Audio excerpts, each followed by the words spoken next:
Hi everybody, Ryan Ballengee with Golf News Net. Thanks for checking us out. Once again, hope you're doing well. Today for you, we have a grip review.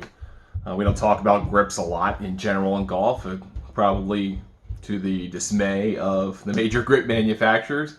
But use a grip on every piece of equipment that you have, on every golf club, whether it's your putter, whether it's your driver, your fairway woods, your irons, your wedges. You have a grip on every one of them, and to be honest, it's probably due for a re-gripping. I don't grip my clubs or re-grip them probably enough, but when new grips come out and we hear from manufacturers about them and they're really excited about the new technologies in them and how materials have evolved and all of this stuff, they say, man, you gotta give this a try. And I say, okay, I mean, I will. And so the folks at Lamkin are very excited about what they have for this year. They came out with basically three new grips that are really important to them, that they're really excited about. And so they asked me to pick from the three which one I would probably like the most. And so they sent me this thing here, which is kind of a roll of new grips. Like, that's something I'd never seen before.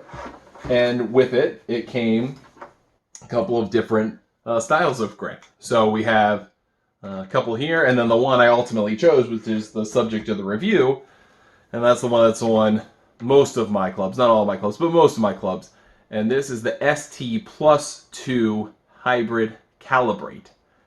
And I chose this grip based on kind of the description of the three grips that was offered to me before it came out. And then once I kind of saw the roll of three and this kind of package of them, I picked this one because it felt the best to me. Not knowing that if I went to Lamkin's website and went to look at these grips, this may not necessarily be the grip I would pick based on the characteristics they put on the website. So let me tell you a little bit about the ST+2 Hybrid Calibrate and then kind of compare it to the other two we have here. So the ST+2 is a little bit bigger of a grip. So it's the +2 wraps, right? That's the idea here. It's a little bit bigger of a grip for a little bit bigger of a hand. So that way you can feel more comfortable if you have a bigger hand, or you just prefer a little less taper or a bigger bottom for your right hand if you're right-handed, or your left hand if you're left-handed when you grip the club, especially for those touch shots where really the right hand is what takes over and determines your accuracy versus the left hand that's kind of, if you're a right-handed golfer, the power hand, the one that's got to stay still the most of the two. And I liked that when I put this grip into my hand, there were two distinct sections of the grip, and you could see them because they're color coded. But the gray section, the top section, is a more corded style than the bottom section, which is more smooth. They have a similar pattern on them. The corded pattern is a little bit rougher, obviously, and it's designed to keep your hand in place more versus the right hand, which you're going to use more for touch shots, and for touch you need to feel a little bit more comfortable. So you get a little bit more tack, you get a little bit more just pure friction with either glove or your hand with the top section. And then at the bottom, it's a little less tapered, it's a little bit bigger. So you don't have to death grip a wedge, you don't have to death grip for a partial shot. You can just kind of grip it like normal and feel like you've got total control over the club. Now, the calibrate portion of the grip name is the calibrate reminder grip portion of the development of this. So this is not a totally round grip. It's a grip that looks more like the oil light drip indicator on your car. A little bit like that. Not quite that exaggerated. But instead of the grip just being totally circular all the way down at different diameters, there's actually a reminder piece to this grip, and that's what the calibrate is. And you can see it because it's visual. They want you to see it. So that's part of this grip, and that's this neon green section. And it's a little bit more pronounced so that when you put it in your hand, the idea is that it's trying to promote a consistent grip position for your fingers. So you can tell with the reminder, you're at the back of the grip, and that means you know where you place your hands consistently. That's something that could be a good reminder, especially for maybe a higher handicap player or someone who just is not as comfortable manipulating the golf club from shot to shot. I'm not one of those people. I grip the club differently on a lot of different shots. Some trouble shots when I'm trying to hook or draw it. when I'm trying to cut or fade it, when I'm trying to hit it high or low. I do a lot of manipulation with the grip, with my grip. And so while the reminder is great, it's not necessarily something I use on every shot. And you may not either, but when you're just trying to step up and wail on one, and you got to get a shot over the water, or you got to get a shot over a hazard, or you got to do something, there is some confidence to be instilled by having this in your hands. With this being a little bit bigger, and this is a mid-size of this, I like that it's a little bit bigger. For a couple of years, maybe actually for about a year, I messed around with some really large oversized grips, particularly in my driver and in my 3-wood, with the running theory that if I used a bigger grip on those clubs, the clubs I swing the hardest, it would quiet my hands a little bit. I would be a little bit more accurate off the tee. Yes, that theory could work out, but in the end I went back to a more standard size grip that was a little bit more oversized, so that it could hold my hands a little bit more comfortably, but at the same time wasn't so oversized that it limited my hand action. I couldn't do certain things with it. I couldn't hit a stinger. I couldn't manipulate it to open the loft. Things that I kind of like to do sometimes on the golf course. So this is about the proper size. Now everyone's a little bit different, and you should take an online fitting quiz before you go ahead and do that, but I like that this is a little bit bigger. I like that it's not quite as tapered. I really like the material on this grip. It's called Genesis material, and the ST portion of the name is for smooth tack. So obviously there are two different sections. One is smoother, the bottom. One is tackier, the top. So that's that piece of the naming convention. But the Genesis material so far, I've had these on my clubs for probably about 2 months now. They've held up extremely well. I've played probably 15 or 20 rounds with them. It doesn't seem to have lost any tack. This grip in particular of the 3 in this series, and we'll go over a couple others in a minute, it holds up the best in every weather condition, so it's good for wet weather. I am a very bad wind and water player, particularly water when it's rainy. I hate to play. The club slips out of my hand a lot, and I feel really uncomfortable, and it's just not a joy for me to play. With these, I've played a couple different times in some wet conditions, and it doesn't feel any different than when I'm playing in dry conditions. I like that about them so far. Gives some confidence. According to Lamkin, this is actually supposed to be a grip for not as high swing speeds as I might produce, which is kind of interesting because I would think for someone like me who does swing a little bit quicker than the average person, who does have a little bit bigger hands than the average person, that's exactly what I want. I want stability. I don't want to have to grip it really hard. So obviously there's not a correlation between hand size and swing speed. You can produce swing speed with any hand size at any height, but in particular, I like that about this, that it did feel more comfortable in my hand when I was really going after the ball. So maybe they show you certain features on the website that they're kind of general recommendations, but know your game before you kind of do this kind of fitting. And just to compare the ST+2 to the others that I received, so we got a couple of other different grips in this Calibrate collection here that came out this year.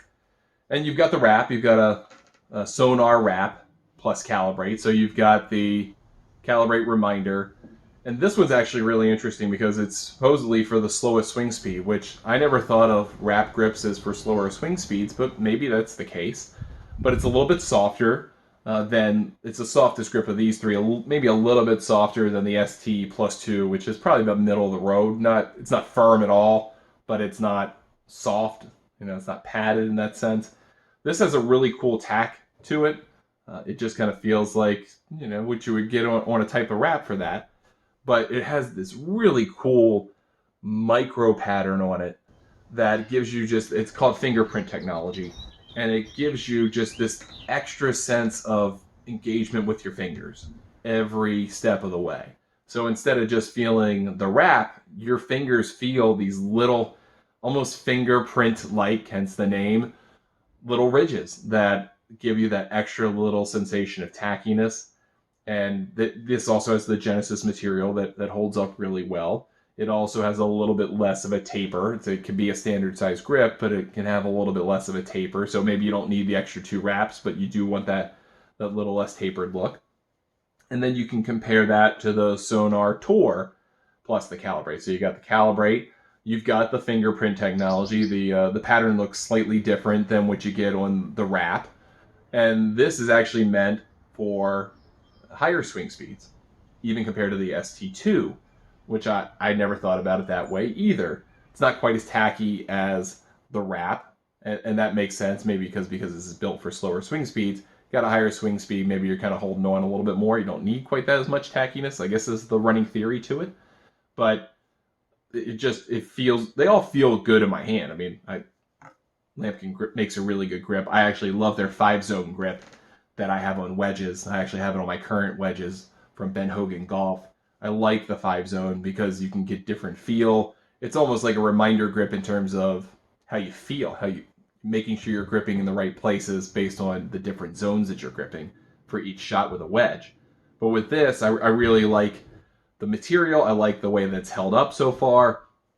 I like the Calibrate technology. I thought I would be kind of apprehensive to liking reminder grips just because I haven't used one really since I was 14 years old or 15 years old, and they kind of gotten old and they weren't interesting, and now they're kind of back and they're being incorporated into modern materials, and they're doing some good for people.